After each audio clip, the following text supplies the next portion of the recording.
దేవుని అమూర్తి స్థితిని మూర్తీభవింపచేసిన వాడ, కృపగా ప్రత్యక్షమైన వాడ, మీకు స్తోత్రం అయ్యా. మీరు సహాయం మాకు కృపలో నుండి చేయండి. ఈ దినం యొక్క శ్రేష్టతను మేము ఎరిగినట్లు అది అన్ని దినాలలో అమర్చుకోవటానికి కృపను మీ పక్షాన నిలవబడ్డాను. వాక్శక్తికి వేడుకుంటూ ఆత్మదేవ నా మీద నిలవబడ్డాను. నిలిచి సహాయం చేయండి. నీ ప్రజల నిమిత్తం కృప చూపుతుంది. యేసుక్రీస్తు నామములో అడుగుతున్నాం తండ్రి, ఆమేన్. దేవుని ప్రియులారా, దేవుని పాద సన్నిధానంలో ఈ ఉదయకాలం చేరవచ్చి మీ అందరికీ మరొకసారి ప్రభు పేరు వందనాలు తెలియజేస్తూ ఈ పునరుద్ధాన శుభాకాంక్షలను మరొకసారి మీకు అందిస్తుంది. దీని యొక్క శ్రేష్టతను గుర్తించటకైన అనుగ్రహం కొరకు నిత్యము ఎదురు చూసేవారిగా, తెలుసుకున్నట్టు ఎందుకు ప్రయత్నించేవారిగా ఉండాలని కాంక్షిస్తూ ఆయన సేవకుడిగా దేవుని వాక్యాన్ని నేను ప్రకటిస్తున్నాను. కనుక వినే చెవి గ్రహించే హృదయం ఇమ్మని మనసులో ఒక మాట అనుకోండి. మీరు వినే చెవి గ్రహించే హృదయం దయచేయమని ప్రభువుని అడిగితే ఆయన తప్పక విను చెవిని దయచేస్తాడు, గ్రహించే హృదయాన్ని దయచేస్తాడు. ఎందుకంటే ఈ సంగతులు దేవుడు జ్ఞానులకు మరుగు చేసి పసిబాలులకు ఈ విషయాలు బయలుపరచడానికి ఆయన ఇష్టపడ్డాడు. ఆయన జ్ఞానులను సిగ్గుపరిచి వెర్రివారికి ఈ సంగతులు తెలియచేయడానికి ఇష్టపడ్డాడు. కనుక దేవుని ప్రేమ అపారమైనది, అపరిమితమైనది. దాని లోతు, పొడవు, ఎత్తు, వెడల్పు తెలుసుకున్నట అది దేవుని ఆత్మ ద్వారానే తప్ప మరి అలాగా అది సాధ్యం కాదు. కనుక నేను దినం మీ అందరికీ ప్రధానంగా ఈ పునరుద్ధానం గురించిన సంగతులు చెప్పాలని ఆశపడుతున్నాను. ఒక్క ప్రభువే, ఇద్దరు దొంగలు, 3 సిలువలు, 4 వస్త్రాలు పంచుకున్నారు.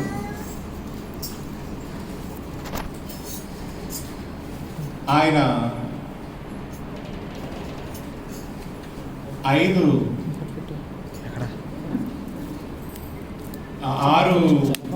తీర్పులు అన్యాయంగా పొందాడు. 7 మాటలు ఆయన పలికారు. అయితే లేఖనాలు నెరవేరేటట్లు ఆయన చేసిన కనుక ఆయన శిలువ మీద నుండి దించివేయబడ్డాడు. ఆయన ఇంతలోనే చనిపోయినా అని అన్నాడు. ఆ పిమ్మట యేసు ప్రభు గారిని సమాధిలో పెట్టారు. అయితే మార్కు సువార్తికుడు అక్కడే ఒక విషయాన్ని రాశాడు స్పష్టంగా. ఏంటంటే ఆ శవమును దించి అని రాశాడు. ఎందుకంటే ఖురాన్ షరీఫ్ ప్రకారం యేసు ప్రభు శిలువలో మరణించలేదు అనే వాదన ఉంది. అందుకే పరిశుద్ధాత్ముడు ఆ వాదన ఖండించడానికి ఏ సువార్తికుడు రాయని ఒక మాటను మార్కు సువార్తికుడు రాశాడు. ఆ శవమును దించి అనే మాట. అంటే ఆయన చనిపోయాడు, శిలువలో చనిపోయాడు అనేది రూఢి చేయబడింది. ఆ పిమ్మట ఆయనకి సుగంధ ద్రవ్యాలు పూసారు, సమాధిలో పెట్టారు. తర్వాత ప్రభు తాను చెప్పినట్లుగానే వీళ్ళు సమాధి దగ్గరికి వెళ్ళేసరికి సమాధి తెరవబడి ఉంది. వారితో ముందు చెప్పినట్లుగా ఆయన గలిలయకు వెళ్ళిపోయారు. ఎందుకంటే వారు ఆయన సజీవుడై ఉన్నప్పుడు చెప్పిన మాట, మీక గలిలయలో కనబడతాను అని చెప్పారు. ఆయన గలిలయలో కనబడ్డారు. అయితే దేవుని సంఘం, దేవుని ప్రజలు ఈ సత్యమును తెలుసుకోవటంలోనే ఎల్లప్పుడూ మనసు పెట్టాలి. ఈ సత్యమును తెలుసుకోవటం మీద ఎల్లప్పుడూ మనసు పెట్టాలి. అది ఒకటి. అదేంటంటే మొదటిది 15:3 కొరింథీయులకు రాసిన మొదటి పత్రిక ప్రకారం ఆయన మన పాపముల నిమిత్తం మృతి చెందాడు. అసలు వాస్తవంగా చాలామంది అభిప్రాయం ఏంటంటే ఆ ఒక్కడు ఎవరో చనిపోతే మనకి పరిష్కారం ఎలా అనే ప్రశ్న లోపల ఉంది. కానీ మనం అర్థం చేసుకోవాల్సింది ఏంటంటే ఎవరి మూలంగా సమస్తమును కలిగాయో, ఎవరి ద్వారా సమస్తమును నిర్వహింపబడుతున్నాయో ఆయన ఈ లోకానికి వచ్చి ఒక శరీరాన్ని అమర్చుకున్నాడు. ఇక్కడ మీరు బాగా గమనించాల్సిన విషయం ఏంటంటే ఎవరి ద్వారా సమస్తమును కలిగినాయో, ఎవరి మాటను బట్టి సమస్తమును నిర్వహింపబడుతున్నాయో ఆయన ఈ లోకంలోనికి సంపూర్ణ మానవుడిగా వచ్చాడు. కొలస్సీ 2:9 ప్రకారం ఆ సంపూర్ణ మానవుని యందు దేవత్వం యొక్క సర్వ పరిపూర్ణత నివాసం చేసింది. అంటే ఆయన దేవుడు ప్లస్ మానవుడు అనే విషయం మనం జ్ఞాపకం ఉంచుకోవాలి. అయితే ఆయన చనిపోతే మనకెలా, నేను చనిపోతే మీ అందరికి ఉపయోగపడతానంటే నా వలన సమస్తము కలగలేదు, నా ద్వారా సమస్తమును నిర్వహింపబడట్లేదు. కలిగి ఉన్నది ఏదైనా నన్ను బట్టి కలగలేదు, కలిగి ఉన్నది ఏదైనా ఆయనను బట్టి కలిగింది. కాబట్టి ఆయనే ఈ లోకంలోనికి శరీరం అమర్చుకొని వచ్చాడు. ఆ శరీరం అందు లోక మానవాళి యొక్క పాపం అంతటికీ శిక్షణ అనుభవించాడు. ఇది ఫస్ట్ అన్నమాట. రెండోది, ప్రతి జీవము ఆయన ద్వారానే నిర్వహింపబడుతుంది. కాబట్టి జీవం యొక్క మూలం ఆయన కనుక ఆయన తన ప్రాణము పెట్టుట ద్వారా మానవాళికి ఆయన మాత్రమే సరిపోయిన వాడు అనేది ఈ విషయాల ద్వారా నేను మీకు జ్ఞాపకం చేస్తున్నాను. కనుక గుర్తుపెట్టుకోండి, నేను చనిపోతే మీకు సరిపోతానంటే నా మూలంగా నన్ను బట్టి ఏది జరగలేదు, ఆయన మూలంగా ఆయనను బట్టి జరిగింది కనుక ఆయన సరిపోయినవాడు. ఇది మీ జ్ఞాపకంలో ముద్రింపండుగా. ఇకపోతే ఆయన చనిపోయింది దేనికి? ఆయన చనిపోయింది దేనికి? పాపముల నిమిత్తం అని ఉంది. లోక పాపములను మోసుకొని పో దేవుని గొర్రెపిల్ల. మీకు ఆయన దేని కొరకు చనిపోయాడు అంటే ఒక్కటే మీకు అర్థం అవ్వాలి. అదేంటంటే పాపముల నిమిత్తం, లోక పాపముల నిమిత్తం అనేది మనకి జ్ఞాపకంలో ఉండాలి. కనుక ఆయన ఎందుకు చనిపోయాడు? పాపముల నిమిత్తం చనిపోయాడు. ఓకేనండి. ఆయన ఎందుకు అప్పగింపబడ్డాడు? రోమా 4:24 ఉంది, అపరాధాల నిమిత్తం అప్పగింపబడ్డాడు, అతిక్రమముల నిమిత్తం అప్పగింపబడ్డాడు. అప్పగింపబడింది అపరాధాల కొరకు, చనిపోయింది పాపముల కొరకు.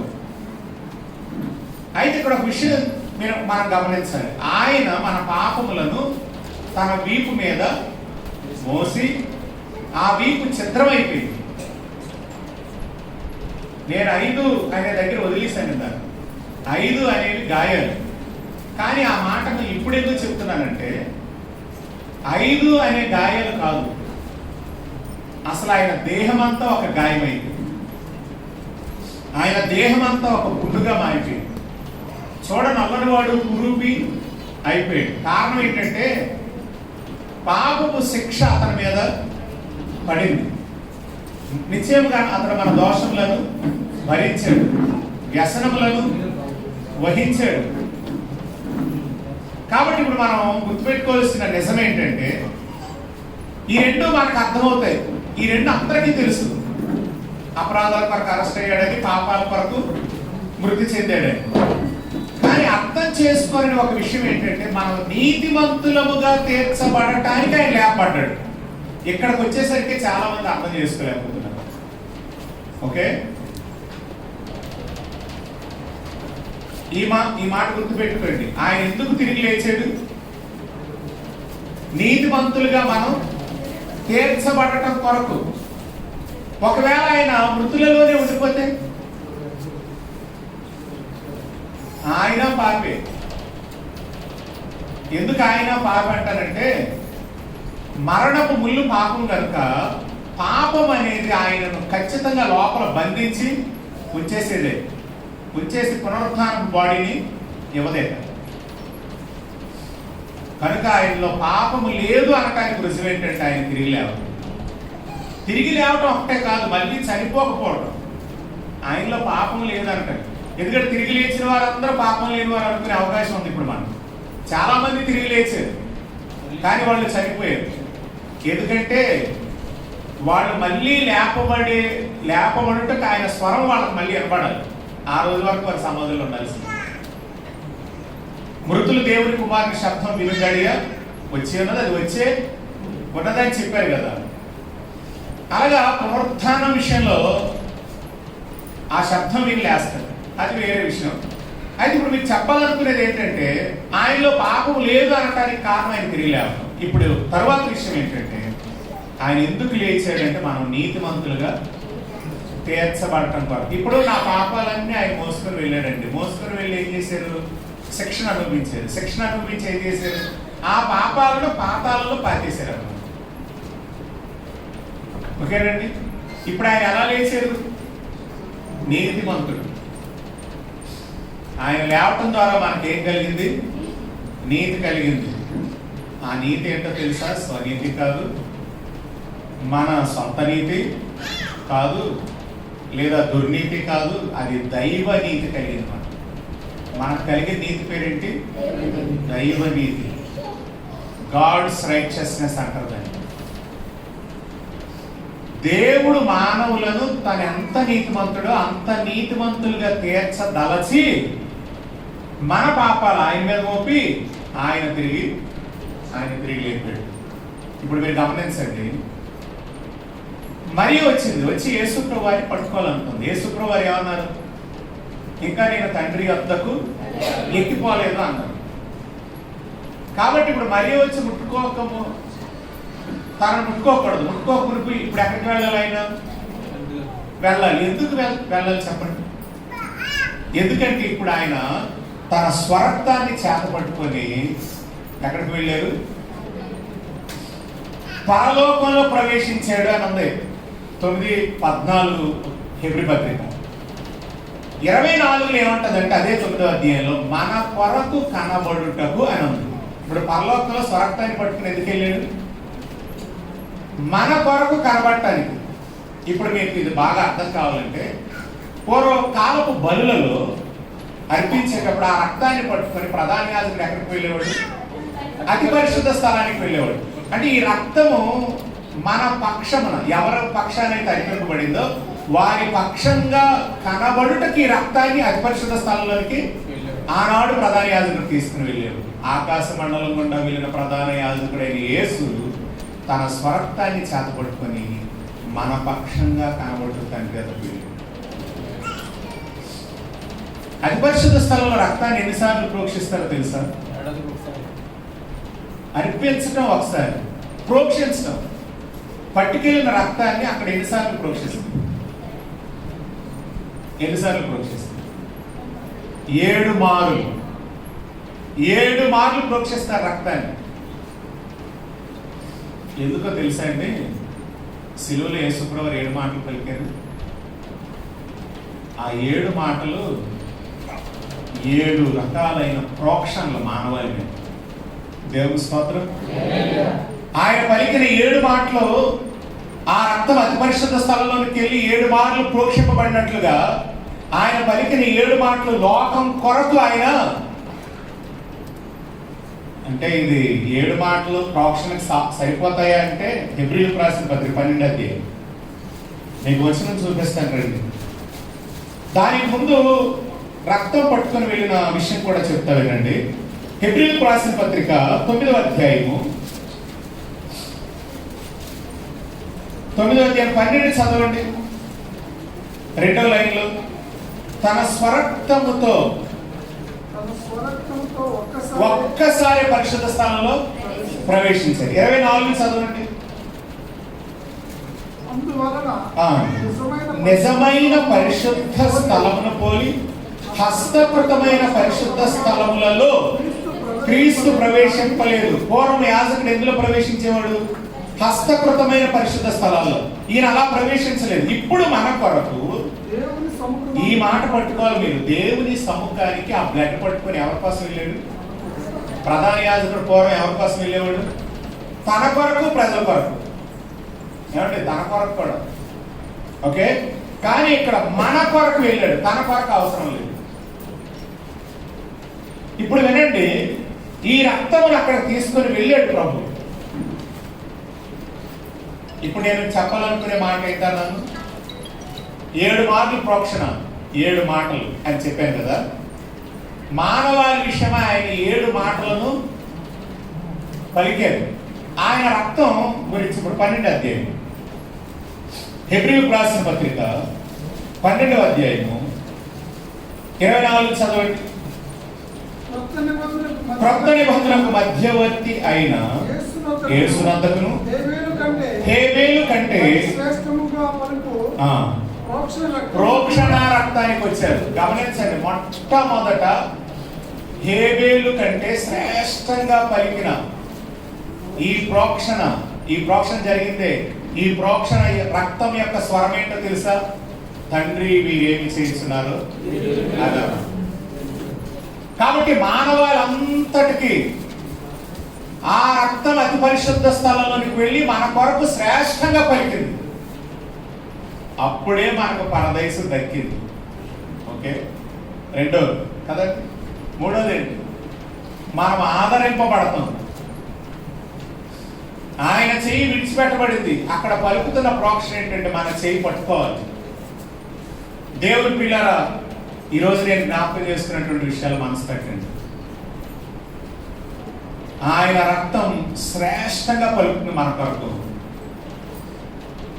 నమ్మండి, నా కొరకు కూడా పలుకుతుందని మీరు అనుకోండి. ఆ రక్తం నా కొరకు కూడా పలుకుతుంది. ఆ రక్తం నా కొరకు పలుకుతుంది. యూదులే సిలువ వేశారా యేసు ప్రభువారిని? యూదులు మాత్రమే సిలువ వేశారా? అన్ని జనులు కూడా వేశారు. ఉందా వాక్యంలో మాట? యూదులు మాత్రమే కాదు, అన్ని జనులు వేశారు. అంటే లోకం అంతా అక్కడ ఉంది. లోకంలో ఉన్న అన్ని కేటగిరీలు అక్కడ ఉన్నాయి. కాబట్టి శ్రేష్టంగా పలుకుతుంది అన్నమాట ఆ రక్తం మా కొరకు. కాబట్టి ఇప్పుడు ఆయన తిరిగి లేవటం ద్వారా మనం ఏమయ్యాం? నీతిమంతులుగా తీర్చబడ్డాం. ఇప్పుడు వినండి, రోమీయులకు రాసిన పత్రిక మొదటి 5 అధ్యాయాలు, 5వ అధ్యాయం 11 వరకు 11వ వచనం వరకు పాపములు చెప్పబడ్డాయి. పాపములు. మీరు ఎక్కడైనా వాక్యం చదవండి, పాపము క్షమాపణ ఉండదు. అంటే పాప క్షమాపణ మీరు చదువుతారు కానీ అసలు పాప క్షమాపణ ఎక్కడ ఉండదు బైబిల్లో. పాపముల క్షమాపణ ఉంటుంది. మీరు ఇంగ్లీష్ బైబిల్ చూడండి, సిన్స్ క్షమాపణ అని వచ్చిన దగ్గరల్లా ఏమొస్తుంది తెలుసా? పాపములు అనే పదం వస్తుంది. క్షమాపణ అని వచ్చే ప్రతి చోట పాపములు అని వస్తుంది, పాపము అని రాదు. అసలు లేఖనాలను మనం అర్థం చేసుకోవాల్సిన అవసరత దేవుని పిల్లల మీద ఉందని నేను జ్ఞాపకం చేస్తున్నాను. ఏమండి, యేసు ప్రభు వారి యొక్క గొప్పతనం ఎక్కడ కనుగొనగలం? మనం ఎక్కడ కనుగొనగలం? లేఖనాల్లోనే కదా. మీకు జీవము కలుగటం కొరకు లేఖనాలను మీరు పరిశోధిస్తున్నారు. పరిశోధించండి, అవి నన్ను గురించే సాక్ష్యం చెప్తున్నాయి. కానీ మీకు జీవం కలిగేటట్లు మీరు నా ఎద్దకు రాదు అన్నారు ప్రభు. అసలు లేఖనముల యందు నిత్య జీవం ఉంది. ఆ జీవం కలిగేటట్లు మనుషులు లేఖనాల దగ్గరికి రావటం లేదు. మనిషి బ్రతకొచ్చండి, భూమి మీద బ్రతకగలడండి. ఓకే, ఇప్పుడు విషయం ఏంటండి, ఇప్పుడు ఆయన మృతులలో నుండి తిరిగి లేవటం ద్వారా మనకు నీతి కలిగింది. ఓకే, ఆ నీతి ఎలా కలిగిందండి? ఆ రక్తము తన స్వహస్తాలతో పట్టుకెళ్ళి నా కొరకు దేవుని ఎదుట కనబడుతున్నాడు. ఇప్పుడు దేవుడు దేనిలో నుండి మిమ్మల్ని ట్రీట్ చేస్తాడు అనుకుంటున్నారు? బయట మానవాళ్ళు ఉన్నారు, ఆవరణలో బలి అర్పింపబడింది, బలి రక్తం లోపలికి తీసుకురాబడింది. అయితే ప్రజలను దేవుడు దేనిలో నుండి ట్రీట్ చేస్తుంటాడు? ఏమన్నా దేనిలో ట్రీట్ చేస్తాడండి? ఆ రక్తములో నుండే ట్రీట్ చేస్తాడు. వచ్చిన వాడు ఏ తప్పు చేశాడు, ఎన్ని తప్పులు చేశాడు అలా లెక్కిస్తాడు, లెక్కించడు. ఆయన కొరకు అర్పింపబడే రక్తంలో నుండి ట్రీట్ చేస్తాడు. అందుకే అవతల వ్యక్తులు ఈ రక్తం ద్వారా క్షమాపణ పొందుతాడు. ఇది మతంలో ఉన్న నిజం. మరి మతంలోనే, ఛాయలోనే, నీడలోనే ఈ ప్రభావం ఉంటే నిజ స్వరూపులు ఎంత ప్రభావం ఉందండి? ఛాయ చీకట్లోనే ఎంత గొప్ప అనుభవం ఉందని చెప్పుకుంటే నిజ స్వరూపం వెలుగులో ఎంత గొప్పతనం ఉందండి. అందుకే జీవం కలిగేటట్లు లేఖనాలు ఎదుకు రండి, జీవం దొరికేటట్లు లేఖనాలు ఎదుకు రండి. అందుకే వాక్యం అంటుంది, లేఖనాల ప్రకారం మృతి చెందాడు, లేఖనాల ప్రకారం తిరిగి లేచాడు, లేఖనం నెరవేరినట్లు దట్టుకొన్నాడు, లేఖనం నెరవేరేటట్లు అనే పదాలు ఎందుకు వాడబడ్డాయి అనుకుంటున్నారు? అసలు లేఖనాల్లోనే అంతా ఉంది. అయితే వినండి, ఇప్పుడు నేను చెప్పాలనుకునే మాట ఏంటంటే, ఇప్పుడు మన పక్షంగా తండ్రి వద్ద ఆయన కనబడుతున్నది మనం నీతిమంతులుగా దేవుడు చూడటం కొరకు. ఓకేనండి, దేవుడు చూడటం కొరకు. ఇప్పుడు ఆయన మన పాపములను ఇక అన్నిటికీ జ్ఞాపకం చేసుకోడు. ఓకే, సరే. ఇప్పుడు మీకు ఒక విషయం చెప్తాను వినండి. ఇప్పుడు మీకు పాపములు అనే మాట వాడేది, అందుకే పాపముల క్షమాపణ ఉంది. మీరు రోమీలకు రాసిన పత్రిక 1వ అధ్యాయం నుండి 5వ అధ్యాయం 11 వరకు పాపములు కనబడతాయి. 5వ అధ్యాయం 12 నుండి 8వ అధ్యాయం వరకు పాపము కనబడుతుంది. ఒక రకంగా చెప్పాలంటే 7వ అధ్యాయం చివరి వరకు. 8వ అధ్యాయంలో పరిష్కారం చెప్పాడు, రోమపత్రిక 8వ అధ్యాయంలో పరిష్కారం చెప్పాడు. అంటే ఈ 8 అధ్యాయాలు దేన్ని చెప్తున్నాయంటే పాపములు పాపములు. ఇది మీకు గత హోలీ వీక్లో జ్ఞాపకం చేసింది. కానీ కొన్ని మాటలు చెప్తాను, ఆ రోజు చాలా మంది లేరు కాబట్టి జాగ్రత్తగానండి. మనిషి అసలు పాపములు ఎందుకు చేస్తాడు? ఇది చాలా పెద్ద ప్రశ్న అన్నమాట. అసలు మనిషి ఎందుకు పాపాలు చేస్తున్నాడు అంటే, రోమపత్రిక 7వ అధ్యాయంలో ఏముందంటే, పాపమునకు అమ్మబడి శరీర సంబంధి అయిపోయాడు. అసలు ఎవరు మనిషి? ఆత్మ సంబంధి. కానీ పాపమునకు అమ్మబడినప్పుడు ఏ సంబంధి అయ్యాడని ఉంది? శరీర సంబంధి అయ్యాడని ఉంది. నేను పాపమునకు అమ్మబడి శరీర సంబంధి అయ్యాడు. ఓకేనండి. అయితే ఇప్పుడు మనిషి పాపములు ఎందుకు చేస్తాడు అనే దానిలో మనం ఆలోచన చేస్తే, అమ్మబడిన పాపం అనేది మనిషికి ఉంది. మనిషి పాపమునకు అమ్మబడ్డాడు. 5:12 ఇట్లుండగా ఒక మనిషి ద్వారా పాపం ద్వారా మరణ లోకంలో ఎలాగూ ప్రవేశించాను. పాపములు కాదు, పాపం ప్రవేశించింది. ఇప్పుడు నేను పాపమునకు అమ్మబడి శరీర సంబంధిని అయిపోయాను.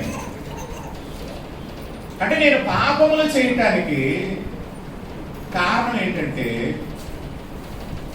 పాపం. నేను పాపములు చేయటానికి కారణం ఏంటి? పాపం. అంటే రూట్లో ప్రాబ్లం ఉంది కనుక ఫ్రూట్ కూడా ఏమొస్తుంది ఇప్పుడు? అందుకే ప్రభు అన్నారు, చెట్టు మంచిదని ఎంచితే పండ్లు కూడా మంచిది, పండ్లు చెడ్డవని ఎంచితే చెట్టు కూడా చెడ్డదే. అంటే ఎక్కడ ప్రాబ్లం ఉంది? కాబట్టి ఇప్పుడు యేసు ప్రభు వారు చిందించినటువంటి రక్తం ఏదైతే ఉందో 2 విషయాల కొరకు అది జరిగింది. ఒకటి, పాపములు క్షమాపణ కొరకు. 2, పాపము యొక్క శక్తి నుండి, ప్రభావం నుండి విడిపింపబడటం కొరకు. ఈ 2 అర్థం అవ్వాలి మీకు.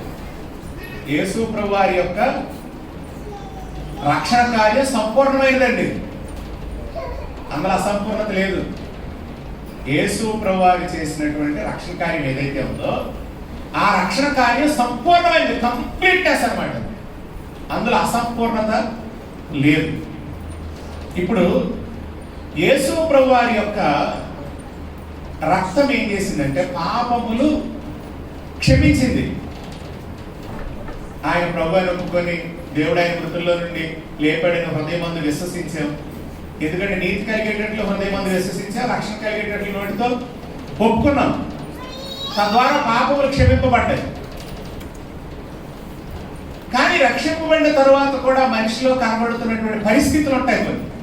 ఇది ఎందుకు జరుగుతుంది అనే దాని మీద నేను చెప్తున్నాను. అది ఎందుకు జరుగుతుందంటే మనిషిలో పాపము అనేది ఉంది. ఇప్పుడు రెండవది ఏం జరగాలంటే మనలో ఈ పాపము యొక్క శక్తి నుండి, పాపం యొక్క ప్రభావం నుండి విడుదల రావాలి మనం. అప్పుడు నువ్వు పాపం చేయడం మానేసి. అది మన జీవితంలో దైవ శక్తి చేస్తుంది. దేవుని స్తోత్రం. దైవ శక్తి, డివైన్ పవర్ అనేది ఆ కార్యం చేస్తుంది మన జీవితాలు. కాబట్టి ఇప్పుడు ఈ పాపపు శక్తి నుండి మనకు విడుదల కలగాలి.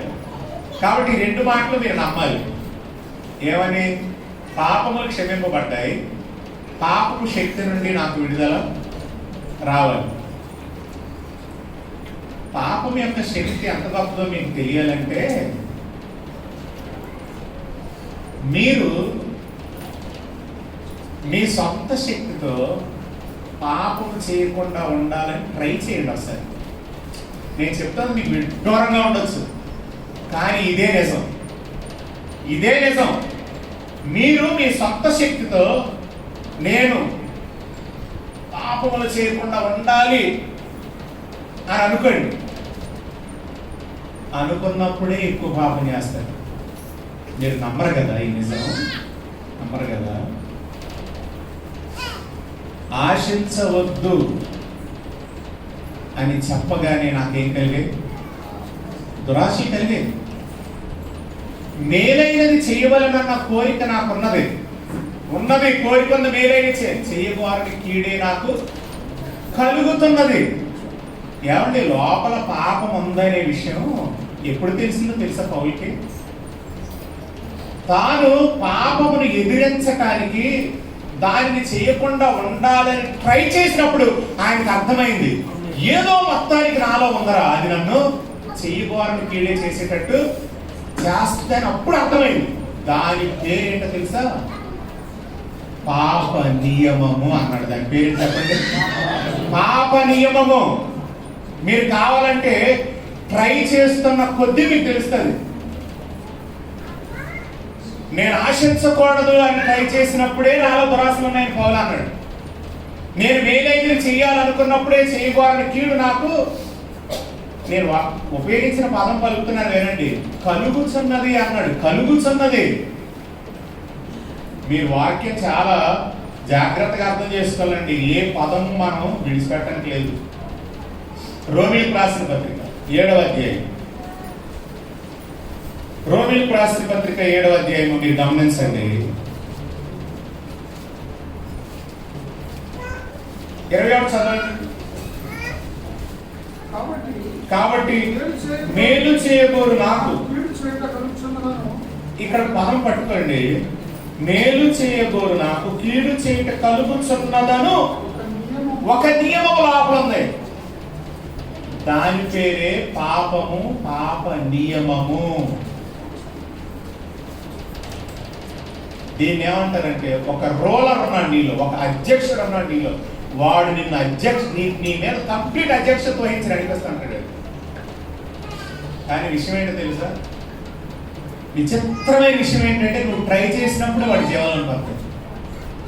ఇది ఎవరు నమ్మినా నమ్మకపోయినా ఇదే నిజం, వాక్య నిజం. నువ్వు ఎప్పుడైతే నేను పర్ఫెక్ట్ గా ఉండి, అంటే కొన్నిసార్లు ఎక్కువగా యవనస్తులు అన్న మాటలు చెప్తాను వినండి, మేము పర్ఫెక్ట్ గా అయిన తర్వాత అంటే ఇప్పుడు మా వాళ్ళు కాదు, నేను బాప్తిసం పొందుతానంట. ఎప్పుడవుతానైనా పర్ఫెక్ట్ గా? ఎప్పుడవుతుంది? నువ్వు ఎప్పటికీ అవ్వ, గుర్తుపెట్టుకో, నువ్వు ఎప్పటికీ అవ్వవు. నీకు అందుకే ఒక విషయం తెలియాలి, మనిషి అంటే ఎవరో తెలియాలి. కలయిక కదండి. మనిషి అంటే ఎవరు? పుట్టింది ఆడామగా కాదు, పుట్టింది మంచి చెడు. ఏంటది? నీలో ఆల్రెడీ నివసించే పాపం ఉంది. ఇప్పుడు దాని శక్తి నుండి నీకు విడుదల కలగాలి. పర్ఫెక్ట్ గా ఉండాలంటే దాని శక్తి నుండి ఎప్పుడు విడుదల కలుగుతుంది? నీకు ఎప్పుడు విడుదల కలుగుతుంది? 2 విషయాలు బైబిల్లో ఉన్నాయండి. ఎవరైతే బాప్తిస్మం పొంది సంఘంలో చేర్చబడతారో, సంఘం అనేది చాలా చాలా ప్రాముఖ్యం అండి. సంఘంతో సహవాసం లేని వారు ఎప్పటికీ క్షేమపరచండి. సహవాసంలో 2 విషయాలు ఉన్నాయి. హారిజంటల్, వర్టికల్ అంటారు. అంటే అడ్డ కొయ్య, నిలువ కొయ్య. నిలువ సహవాసం దేవుడితో, అడ్డ సహవాసం అపోస్తులతో. ఓకే, అర్థమైంది మీకు? అంటే అసలు సంఘం అంటే ఏంటనుకున్నారు? సహవాసం. మీరు ఎప్పుడైతే సహవాసానికి వస్తారో మీ సంతోషం ఏమవుతుంది? పరిపూర్ణం అవుతుంది అన్న వాక్యం. మీరు ఎప్పుడు సహవాసాలకు వస్తారో అప్పుడే మీ సంతోషం. సంఘానికి వెలుపల ఏమీ జరగదండి, ఏ మేలు పొందలేదు. మీరు సంఘంతో ఐక్యం అవ్వాలి. ఈ మాట మీరు గుర్తుపెట్టుకోండి. దేవుడు ఉత్తరించాడు అనుకున్నారా సంఘాన్ని? దేవుడు సంఘాన్ని ఎందుకు ఇచ్చాడంటే నీ క్షేమాభివృద్ధి. దేవుడు సంఘము ద్వారానే కార్యాలు చేస్తాడు. మీకు ఒక విషయం చెప్పనా, సంఘాన్ని ఆయన ఎంత ప్రేమించాడు, స్వరక్తరించుకున్నాడు అంటే ప్రాణమే పెట్టాడు ఆ సంఘం కొరకు. మీకు మాట చెప్తాను వినండి. మరి ఆ సంఘం జోలికి ఎవడైనా ఏం చేస్తాడు? ఏం చేస్తాడు? ఆ సంఘం జోలికి వస్తుంది. ఏ సంఘం కొరకు ఆయన ప్రాణం పెట్టాడో ఆ సంఘం జోలికి వస్తే డొక్కసించి దోలుతాడు. దేవుని స్తోత్రం. ఎందుకంటే రాజ్యాలు, అధికారాలు, ప్రభుత్వాలు అన్ని కూలిపోయినాయి ప్రపంచంలో. అన్ని కూలిపోయినాయి. దేవుని స్తోత్రం. ఎప్పటికీ కూలుతానే ఉంటాయి. ఎదురు లేచినవన్నీ కూలుతానే ఉంటాయి, అందులో డౌట్ లేదు. నేను ముగిస్తాను, టైం అయిపోయింది నాకు. విషయం ఏంటంటే ప్రియులారా, మీకు బాగా మనసు పెట్టాల్సిన సంగతి చెప్తున్నాను. యేసు ప్రభువారు ఆయన చేసినటువంటి పుణ్యకార్యంలో ఉన్న ప్రయోజనాల మీద ఒకసారి మనసు పెట్టండి. కనుక ఇప్పుడు పాపపు శక్తి నుండి విడుదల. అసలు నా పాపపు శక్తి ఉందని ఎప్పుడు తెలిసిందని చెప్పాను మీకు?